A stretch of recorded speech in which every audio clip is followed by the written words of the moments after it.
తెలంగాణ అస్తిత్వ ప్రతీకల విగ్రహాలు పెట్టకుండా తెలంగాణ అస్తిత్వాన్ని అణిచివేసినటువంటి విగ్రహాలు ఎట్లా పెడతారు అనే చర్చ మొదలైంది.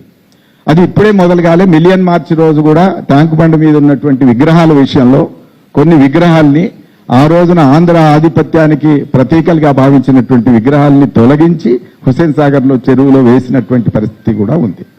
ఆ చరిత్ర నుంచి నేర్చుకుంటే మనం విగ్రహాలు తీసేయడం ద్వారా పెట్టడం ద్వారానో తెలంగాణ అస్తిత్వం పూర్తిగా నిలబడుతుందని నేనైతే అనుకోవటం లేదు. విగ్రహాలతో పాటు తెలంగాణ అస్తిత్వ చైతన్యం హృదయం నిండా ఉండాలి, రక్తంలో కలగలిసి ఉండాల్సిందే తప్ప ఒక విగ్రహం పెడితేనో తీస్తేనో అస్తిత్వం పోతుందని ఉంటుందని నేను అనుకోవటం లేదు. కాకపోతే ఇవాళ కొత్తగా మాట్లాడుతున్నటువంటి వ్యక్తుల్ని మనం లేదా సమూహాల్ని కనుక గమనిస్తే ముప్పేట దాడి జరుగుతున్నది తెలంగాణ మీద అని నేను గమనించాను. ముప్పేట దాడి ఏంటంటే అది నాగేశ్వర్ మీదకి సందర్భం కావచ్చు, కానీ నాగేశ్వర్ కంటే ముందే ఎక్కడో హైదరాబాద్ మీద ఇంకా ఆశ వదులుకోలేదు అనేది చాలా స్పష్టంగా మనకు అర్థమవుతుంది. హైదరాబాద్ ఉమ్మడి రాజధానిగా ఉండాలనేటువంటి ఆలోచన అవతలి ప్రాంతం వాళ్ళకు కూడా ఇంకా పోలేదు. కాబట్టి హైదరాబాద్ మీద ఒక కన్నేసి సగం ఒక కాలు లేదా సగం జీవితం ఇక్కడ పెట్టుకొని ఇక్కడ ఇల్లు పెట్టుకొని ప్రతి వారాంతంలో ఇక్కడే గడిపి తర్వాత 3 రోజులు 4 రోజులు అక్కడ పరిపాలన చేసేటటువంటి ఒక వాతావరణం మనం చూస్తున్నాం. కాబట్టి ఇక్కడ ఉన్నప్పుడు అక్కడ ఉన్నప్పుడు చూసినప్పుడు అక్కడ ఉన్నప్పుడు తమ రాష్ట్రంలాగే అనిపిస్తుంది, కానీ ఇక్కడికి వచ్చినప్పుడు మాత్రం ఈ రాజధాని ఉంటేనే బాగుండు అనేటటువంటి ఆలోచనలో వాళ్ళు ఉన్నారని మనకు అర్థమవుతుంది, నాకైతే అర్థమవుతుంది. కాబట్టి అట్లా వచ్చినటువంటి దాంట్లో 10 సంవత్సరాల నుంచి లేనిది వాళ్ళు ఎవరు జాగీరా అని అడుగుతున్నారు. నేను ఇక్కడ ఎందుకు రాజకీయం చేయొద్దని అడుగుతున్నారు. దానికి నెపం కాసేపటికి నాగేశ్వర్ మీద నెడుతున్నారు. నాగేశ్వర్ ఒక కామెంట్ చేసినప్పుడు, అక్కడి రాజకీయాలకు సంబంధించి ఒక కామెంట్ చేసినప్పుడు, ఒక వ్యాఖ్య చేసినప్పుడు ఆ వ్యాఖ్య సరైనదా కాదా అనేటువంటిది పక్కకు పెడితే నాగేశ్వర్కు ఇక్కడి రాజకీయాలతో ఏం పని, ఇక్కడ మా రాష్ట్రానికి సంబంధించిన రాజకీయాల్లో ఆయన ఎందుకు కలగజేసుకుంటున్నాడు అనే ప్రశ్న ముందు అక్కడి నుంచి వచ్చింది. కాబట్టి అసలు ప్రాంతీయవాదం అక్కడుంది.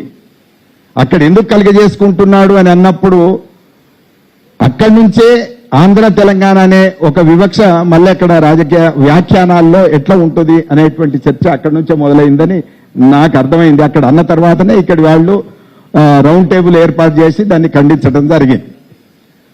అది ఒక పాయ అయితే ఆ ఒక పాయలో అవతలి ప్రాంతానికి సంబంధించినటువంటి ఒక పక్షం, అది జనసేన రూపంలో కావచ్చు, వచ్చి ఇక్కడి వాళ్లను కూడగట్టుకొని వాళ్ళు తప్పనిసరిగా ఇక్కడ ఎన్నికల్లో పోటీ చేస్తాం లేకపోతే మేము ఉద్యమాల్లో ఉన్నామని చెప్పి తెలంగాణ వేషం వేసుకొని వస్తున్నటువంటి దాంట్లో ఒక కామన్ పాయింట్ కనబడుతుంది.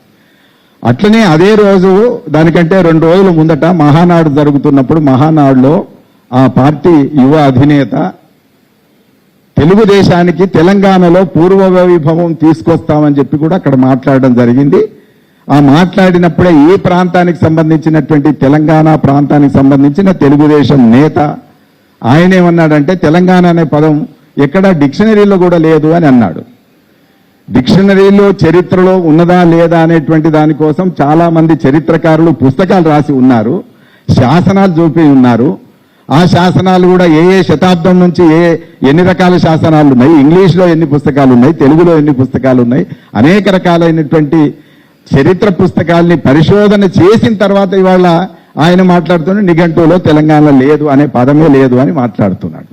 అంటే ఆయన ఏం చదువుకున్నాడో నాకు తెలియదు, కానీ నిఘంటువుల్లో చాలా పదాలు ఉంటాయి, అంత మాత్రాన భాషలో అవి లేనట్టు కాదు. నిఘంటువును ఎప్పటికప్పుడు అప్డేట్ చేస్తేనే నిఘంటువు అవుతుంది. ఇంగ్లీషు నిఘంటువులో కూడా అన్ని ఇంగ్లీష్ పదాలు ఉండకపోవచ్చు. వాటన్నిటినీ ప్రతి సంవత్సరం తప్పనిసరి ఆక్స్ఫర్డ్ డిక్షనరీలో కూడా ప్రతి సంవత్సరం కొత్త పదాలు ఎన్ని వచ్చినాయి ఆ అన్నిటిని కూడా డిక్షనరీ చేర్చేటటువంటి ప్రయత్నం జరుగుతుంది. ఇక్కడ కూడా డిక్షనరీల్లో లేకపోతే డిక్షనరీలు అన్ని కూడా అక్కడి వాళ్ళు రాసి ఉండొచ్చు, లేదా మన డిక్షనరీ మొదటి డిక్షనరీ తెలుగు నిఘంటు బ్రౌన్ రాశాడు. కాబట్టి బ్రౌన్ రాసిన నిఘంటువులో కానీ లేదా తర్వాత అరాకొరగా ఉన్నటువంటి నిఘంటువుల్లో కానీ తెలంగాణ పదం ఉండకపోతే దానికి పెద్ద ఆశ్చర్యపడాల్సింది లేదు, చేర్చుకోవాల్సినటువంటి అవసరం మాత్రం ఉన్నది. ఆ నేపథ్యంలో ఇవాళ డిక్షనరీలో ముచ్చట తేవటం అనేటువంటిది ఒక అంశం అయితే, ఇంకొక రౌండ్ టేబుల్ జరిగింది ఇక్కడే అనుకుంటాను బహుశా. ఆ రౌండ్ టేబుల్లో సాంస్కృతిక జాతీయవాదం అనే మాట ముందడికి తీసుకొచ్చారు.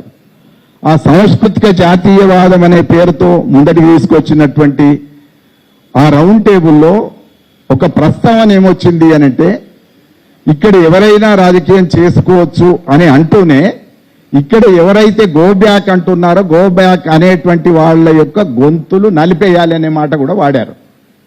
అంటే నేను చాలా జాగ్రత్తగా విన్నాను. 1కి 2 సార్లు 3 సార్లు ఇక్కడ ఏ గొంతు పెకిలినా కూడా ఆ గొంతులన్నింటినీ కూడా నలిపేయాలని గట్టిగా మాట్లాడారు. అంటే తెలంగాణ అనేది ఇంకా అవసరం లేదు, ఇక్కడ సాంస్కృతిక జాతీయవాదం అన్నప్పుడు మొత్తం దేశమంతా ఒకటే అయితే ఏ దేశంలోంచి ఎవరైనా ఎక్కడికైనా వెళ్ళొచ్చు, ఎక్కడైనా స్థిరపడవచ్చు, ఎక్కడైనా వ్యాపారాలు చేసుకోవచ్చు, ఎక్కడైనా రాజకీయాలు చేసుకోవచ్చు. తెలంగాణ ఉద్యమం నడిచిందే ఆధిపత్యానికి వ్యతిరేకంగా, ఒక ప్రాంతానికి వ్యతిరేకంగా మాత్రమే కాదది.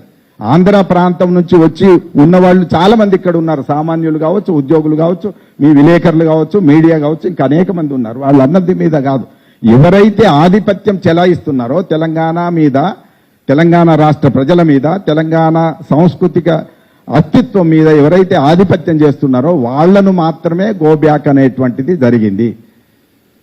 ఇక్కడ ఆప్షన్లు లేవు. ఉండదలుచుకుంటే ఉండొచ్చు, వ్యాపారం కూడా చేసుకోవచ్చు, ఆ మాటకు వస్తే ప్రజలు ఒప్పుకుంటే రాజకీయం కూడా చేసుకోవచ్చు. కానీ ఆధిపత్యం చేస్తా అంటే ఇక్కడి వర్గాలు ఊకోవు, ఇక్కడి ప్రజలు ఊకోరు, ఇక్కడి చైతన్యవాదులు లేదా ఉద్యమకారులు ఊకోరు అనేటువంటిదే ప్రధానంగా చెప్పడం జరిగింది. ఆప్షన్ లేదు. ఆధిపత్యం చేయడానికే తెలంగాణకు వస్తే వాళ్లను ఇక్కడ ఒప్పుకునేటటువంటి సమస్య లేదు.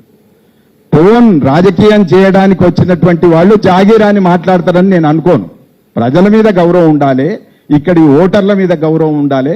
వాళ్లను ఎట్లా కన్విన్స్ చేసి ఓట్లు తెచ్చుకుంటారో ఆ పద్ధతిలో ఆలోచించాల్సిందే తప్ప ఇది జాగీరా, నేను చేసి తీరుతానని సినిమా టైప్లో భీకరమైనటువంటి డైలాగులు ఏకపాత్రాభినయం చేస్తే తెలంగాణ ప్రజలు అనేక ఏకపాత్రాభినయాలు చూసిన వాళ్లే. ఆ ఏకపాత్రాభినయాలని కూడా ఎక్కడ పెట్టాలో అక్కడ పెట్టినటువంటి వాళ్ళు వీళ్ళు. నిజానికి అస్తిత్వ ప్రేమికులు, తెలంగాణ ప్రేమికులు, కళల ప్రేమికులు కూడా. కళల ప్రేమికులే కానీ ఆధిపత్యంకు మాత్రం వ్యతిరేకులు అనేటువంటిది చాలా స్పష్టంగా చెప్పాల్సినటువంటి అవసరం.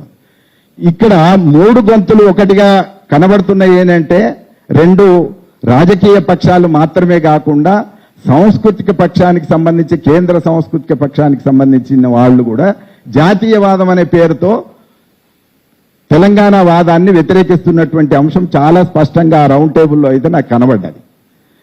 ఇందులోనే జనసేన అధినేత మాట్లాడినటువంటి ఒక మాటలో ఒక మాట, చాలా దుర్మార్గమైన మాట. తెలంగాణ ఉద్యమం ఉధృతంగా అలలలలుగా ఎగిరిపడ్డప్పుడు కూడా అననటువంటి మాట ఒకటి అన్నాడు, ప్రాంతీయవాదాన్ని మించిన ఉగ్రవాదం లేదు అన్నాడు ఆయన. అంటే ప్రాంతీయవాదాన్ని